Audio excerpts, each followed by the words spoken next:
Bienvenidos a un nuevo episodio de La Mesa. Invitado de hoy, Máximo Pacheco, ex ministro de Estado, político, escritor, autor. Gracias por estar acá, Máximo. Gracias, Iván, por esta invitación y feliz de estar nuevamente en el mostrador. Estamos acá porque uno de los logros que nadie se lo quita al gobierno que terminó hace un par de meses es una revolución energética, cómo cambió y se le da una parte importante de la autoría al rol que usted tuvo como ministro, cómo manejó el tema, cómo manejó la relación con los privados y cómo revolucionó esa industria. Hay un libro que no los conté, pero creo que hay como 9 autores. 14 que usted editó. Y antes de estar en lo quizás lo más entretenido, pero sí, ¿por qué decidieron escribir un libro? Una pregunta que me hice yo, ¿por qué lo quisieron escribir? Bueno, Ediciones UDP, específicamente el rector de la Universidad de Portales, Carlos Peña, me planteó que él pensaba que la responsabilidad de alguien que había sido ministro de Energía con estos resultados no terminaba el día que había sido ministro, sino tenía la obligación de compartir las lecciones y aprendizaje de lo que había sido este cambio que se había producido en la situación energética de Chile. Cambio del cual ha hablado Al Gore, el vicepresidente Al Gore, cuando dice Chile inspira al mundo energético. Cambio que aparece en primera página del New York Times en día lunes, cuando dice Chile es un ejemplo de transformación energética, o en Washington Post, en la portada de un domingo, cuando dice Chile la Arabia Saudita solar. O sea, claramente Chile hoy día ha conseguido posicionarse como un país que cambió el marco institucional. Aquí hubo cambios de 7 leyes profundas, ninguna ley corta, puras leyes largas, que realmente transformaron el sector. Entonces, cuando uno ha ejercido un cargo de este tipo, yo creo que tiene un desafío de compartir estas experiencias, porque lo que sucedió en energía, yo creo que es aplicable como modelo a cualquier otro sector de la economía chilena. Y aquí hay 14 autores, que la gracia que tienen es que muchos de ellos son del mundo académico, pero la mayoría no. Pero sí son gente que tuvo un rol muy fundamental, muy protagónico en el diseño y la ejecución de esta revolución energética. Entonces nos pareció un buen desafío, trabajamos durante un año, todos los meses, 3 horas, digamos, reuniones en mi casa para coordinarnos, para revisar con lo que cada uno estaba escribiendo y de qué manera podíamos hacer esto, no solamente una colección de artículos o papers, sí, sino que un relato que narrara qué es lo que verdaderamente hizo que hoy día tengamos un reconocimiento a nivel internacional y nacional de lo que aquí se hizo. Yo hojeé, pero uno, habiendo en mi rol como periodista, seguí los cambios. Es un tema que nos interesó, que el mostrador se quiso meter, así que no había mucha información nueva de la parte, pero sí, lo que yo no tenía, lo mencionaste, yo no sabía que hubo cambio de 7 leyes, por ejemplo. De esas hay 2 que me parece que son claves. ¿Cómo fue el proceso de convencer? Porque tampoco hubo mucha oposición, ¿no? O sea, fueron en general leyes que fueron aprobadas por mayorías amplias. Bueno, sí, efectivamente. Esto comenzó, yo creo, cuando el presidente Bachelet nos encarga que en los primeros 100 días de gobierno le presentemos una agenda de energía. Cabe recordar que el mega estaba a 118, creo que llegó a estar. 124. Y megawatt hora. Y se le acusaba al sistema que se había judicializado tanto, que estaban paradas millonarias inversiones y Chile tenía la energía más cara del mundo y eso también estaba haciendo que las mineras pensaran irse a Perú, etc. Y cuando tú saliste, la última licitación creo que fue $34 el promedio. $34 el promedio de megawatt. Bueno, sí, yo creo que efectivamente tuvimos acá una agenda de energía que inició este proceso. Una agenda de energía que teníamos que prepararla en 100 días y que yo pienso que lo más interesante fue que se inició a través de un proceso de diálogo y participación muy amplia, donde al principio hacíamos reuniones bilaterales con cada uno de los distintos actores, empresarios, académicos, grupos sociales, dirigentes ambientalistas, ecologistas, ONG y Estado. Y comenzamos a trabajar en reuniones bilaterales y después nos empezamos a dar cuenta de que éramos capaces de diseñar un conjunto de prioridades compartidas por todos. Porque tal como tú dices, Chile tenía la fuente de luz más cara de América Latina, una matriz extraordinariamente carbonizada, 40% o más de la generación eléctrica estaba en carbón. Una situación de deterioro de la institucionalidad ambiental y de pérdida de confianza de la sociedad y de los inversionistas en la institución ambiental. Había pasado a arrancones muy al comienzo del gobierno anterior. Y estaba todo el lío de... había todavía una parte de la cola de la polémica de Hidroaicén también. Bueno, en esos momentos lo que en Chile se decía en las calles no era no más AFP o más derechos a las mujeres o igualdad de derechos a las mujeres. Se decía no a Hidroaicén. Ese era el país que vivíamos. Entonces, frenazo de inversiones, debilitamiento de la institución ambiental, cuentas de la luz altísimas y yo diría, una situación de crisis que se había gatillado también, o se había agravado, por el corte del gas argentino, que fue un verdadero tsunami para el sistema energético nacional. Entonces, yo creo que lo que fue interesante acá es, primero, que se constituyó en el Ministerio de Energía un grupo, yo diría, de profesionales talentosos, muy calificados, y gente que yo diría que formó un equipo muy robusto. Y yo creo que eso es importante. Cuando yo hoy día soy profesor de la Escuela de Gobierno de la Universidad Católica, lo que nosotros enseñamos es que las políticas públicas, para ser exitosas, tienen que ser en primer lugar robustas desde el punto de vista profesional. Pero eso no es suficiente. Las políticas públicas, para que sean exitosas, tienen que también tener legitimidad social. Y construir esa legitimidad social es un ejercicio de diálogo y de participación. Y ahí avanzamos y nos dimos cuenta, no que éramos capaces de poner de acuerdo a todo en lo que cada uno quería hacer, sino que por lo menos podíamos ponernos de acuerdo en cuáles eran las prioridades. Y esa fue la agenda de energía. Y luego hicimos algo que yo creo que es importante, que es observar la disciplina de la ejecución. ¿Qué es lo que es la disciplina de la ejecución? Hacer que las cosas se hagan y se hagan bien. Bueno, hay un dicho que dice, mejor plan mediocre bien ejecutado que un buen plan mal ejecutado. Bueno, de hecho, hay tantas ideas buenas que al final el país muchas veces dice, pero eso es puro bla, bla, bla, bla, y se habla, y se habla, y se habla, pero ¿cuándo se hacen las cosas?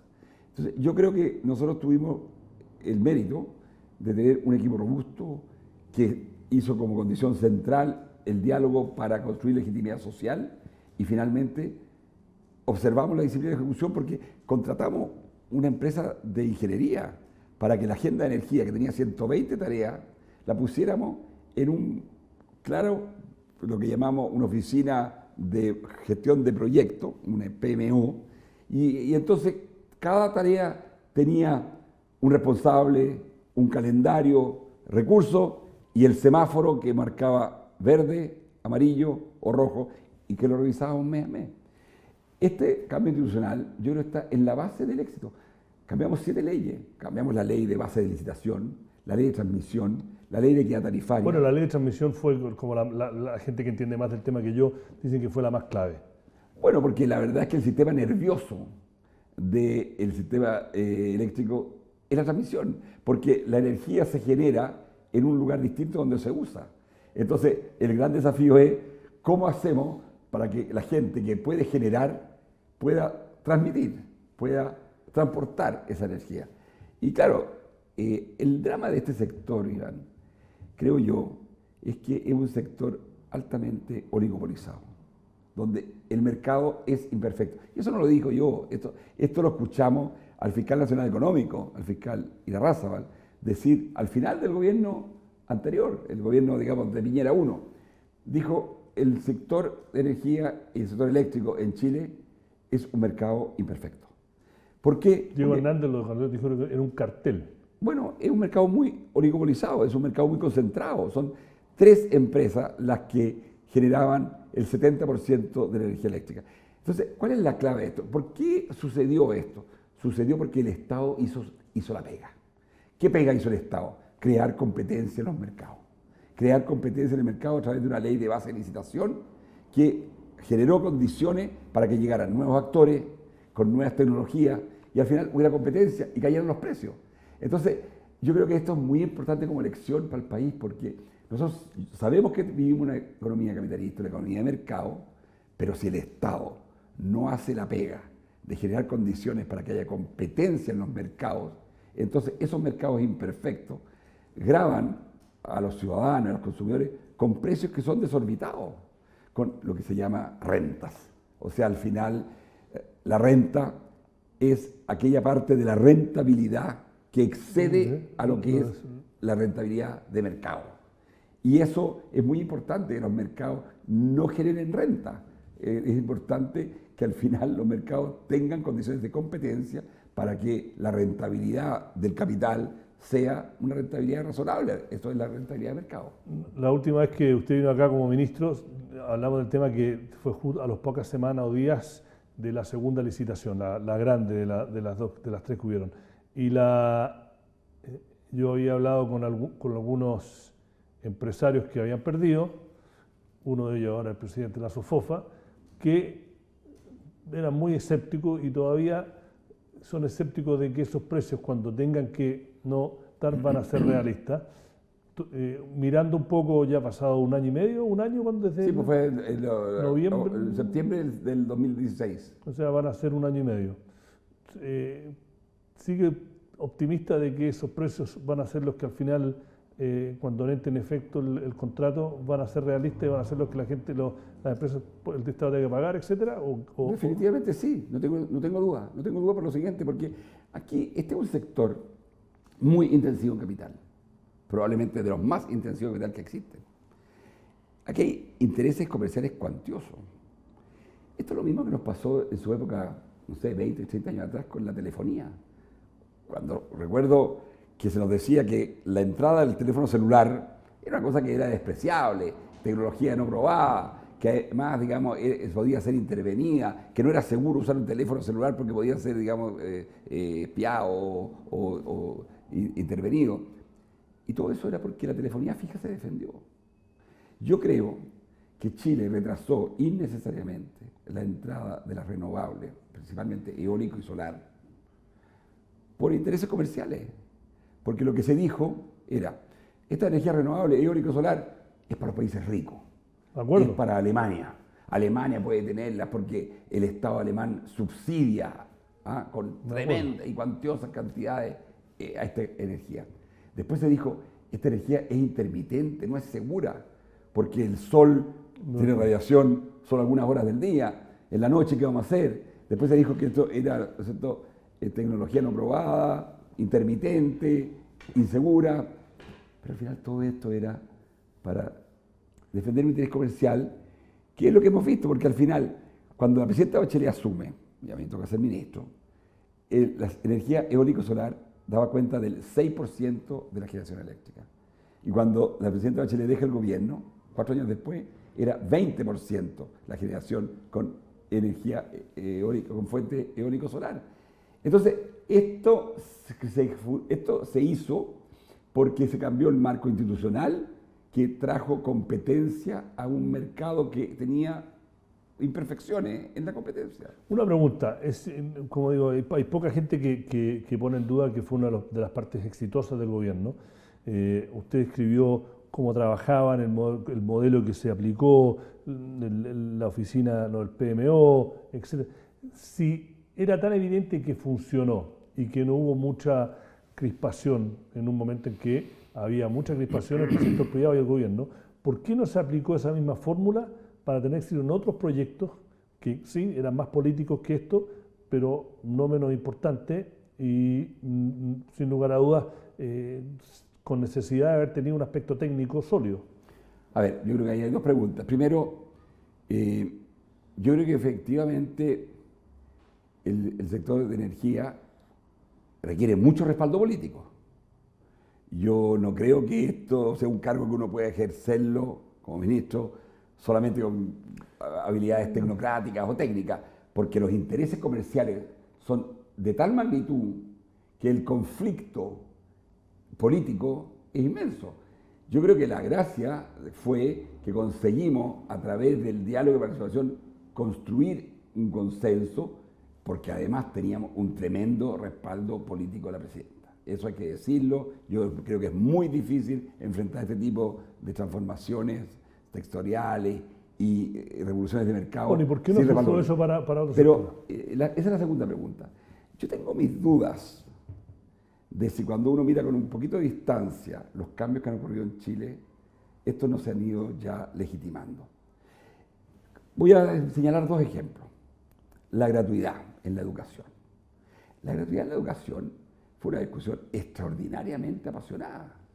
Fue una discusión muy, muy encrespada y donde efectivamente hubo una enorme confrontación y parecía que el país se estaba incendiando, el país estaba dividido profundamente en este tema, parecía. Llegamos a la elección presidencial, hasta la primera vuelta continuaba esta tensión y entre primera vuelta y segunda vuelta se produce un consenso en que los dos candidatos, Piñera y Guillé, están absolutamente de acuerdo en que la gratuidad en Chile ha llegado para quedarse. Y a mí me tocó ir a una ceremonia de la moneda hace unas 2 o 3 semanas atrás, en que el presidente Piñera lo declaró con todas sus letras, dijo, la gratuidad en la educación en Chile ha llegado para quedarse y no aceptaremos bajo ninguna forma, ni directa ni indirecta, el lucro en la educación.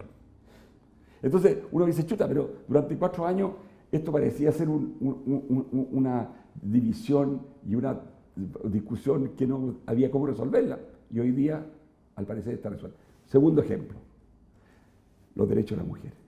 Un tema que se tomó la agenda como se lo tomaron los estudiantes hace No, 8 pero yo voy a hablar antes del tema del aborto. El derecho que tienen las mujeres, el derecho inalienable, incuestionable, en mi opinión, de disponer ya ellas, en las causales que se han mencionado, de la decisión de si hacer o no ya interrupción del embarazo. Esa cuestión también incendió el país. Parecía que era una discusión atroz. Unos querían la vida no tanto como la reforma laboral, y el otro querían la muerte. Bueno, pero hoy día 70 o 80% de nuestra sociedad está completamente de acuerdo con lo que se legisló. Entonces, en ese momento parecían unas divisiones muy profundas, algo que realmente no conseguía ningún consenso, y con el tiempo hoy día ya vemos que no es solo que energía consiguió un consenso, sino que la gratuidad en la educación consiguió un consenso, que el tema, digamos, de los derechos de la mujer, en el caso de la interrupción del embarazo y del aborto, ¿y por qué perdieron las elecciones? Y que hoy día lo que estamos viendo en la sociedad es que nuestras mujeres comienzan a reclamar más y más por sus derechos. ¿Y por qué perdieron las elecciones?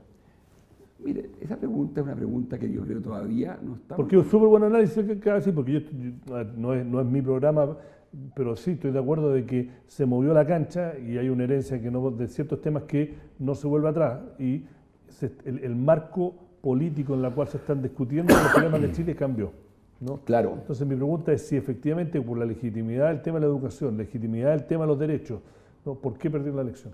Bueno, yo creo que esa pregunta es una pregunta que está abierta todavía.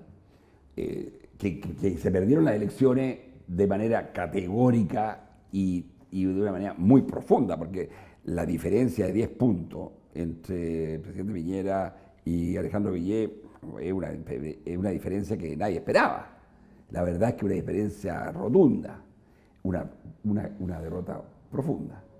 Yo creo que lo que tenemos que hacer hoy día, y en eso perteneciendo yo al mundo de la izquierda y junto con los partidos de centro que han acompañado a la izquierda en esta coalición, yo creo que es algo que tenemos como pregunta abierta. Yo pienso que una de las razones puede ser que las transformaciones ocurridas en la sociedad chilena a partir de los cambios que nosotros impulsamos transformaron de tal manera la sociedad chilena que ni nosotros mismos conseguimos entender la profundidad del cambio. Mire, yo soy miembro del directorio del DUOC. En el DUOC estudian hoy 103.000 estudiantes. La mitad de ellos tienen gratuidad. Al DUOC este año ingresaron 31.000 estudiantes. La mitad de ellos tienen gratuidad. Jóvenes empeñosos. La mitad de ellos estudia de 7 de la tarde a 11 de la noche. El 40% de ellos mantiene un hogar propio o parental. Jóvenes que realmente tienen una vocación técnico-profesional para desarrollarse en lo profesional, pero también una aspiración muy profunda de bienestar, porque ya no se considera esto que era antes, ¿no? Sectores de la pobreza, ¿no? Hoy día son sectores medios que realmente quieren seguir progresando. Entonces, yo pienso que nosotros como izquierda tal vez fallamos en entender la importancia de la economía.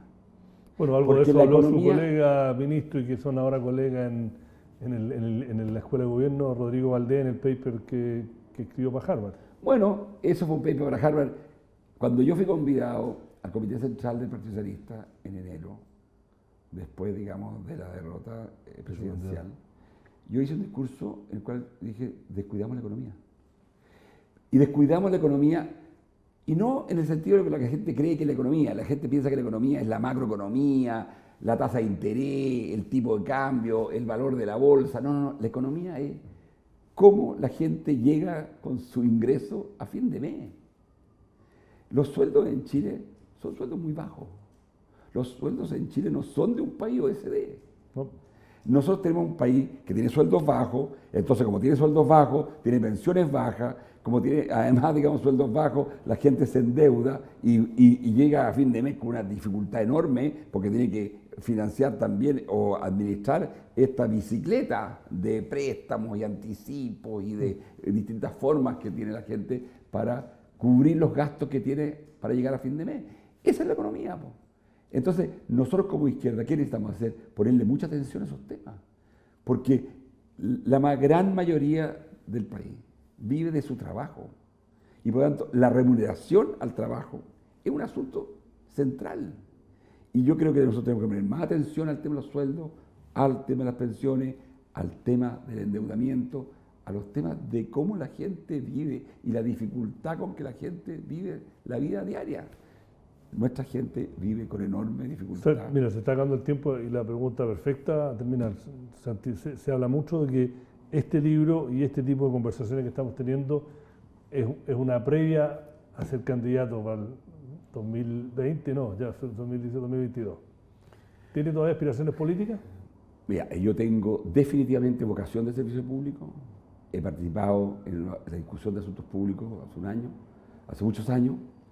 Tengo aquí una contribución, 600 libros son una contribución al debate público. Y yo no tengo... 600 páginas. ¿eh? No 600 páginas. Yo no tengo ningún problema en reconocer que me interesa contribuir a mejorar en la calidad del debate público.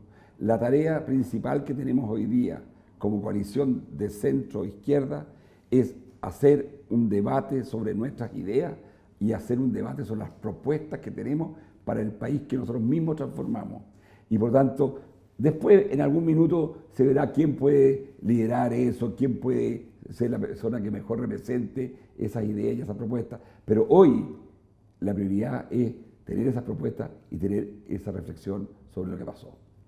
Perfecto. Muchas gracias, don Máximo Pacheco. Acá está el libro, está ya su segunda edición, La Revolución Energética. Este ha sido un nuevo o otro capítulo de La Mesa. Síganos por las redes sociales. Será hasta la próxima. Gracias por haber estado acá. Gracias, Iván, por esta invitación y feliz de estar aquí cuando me conviden.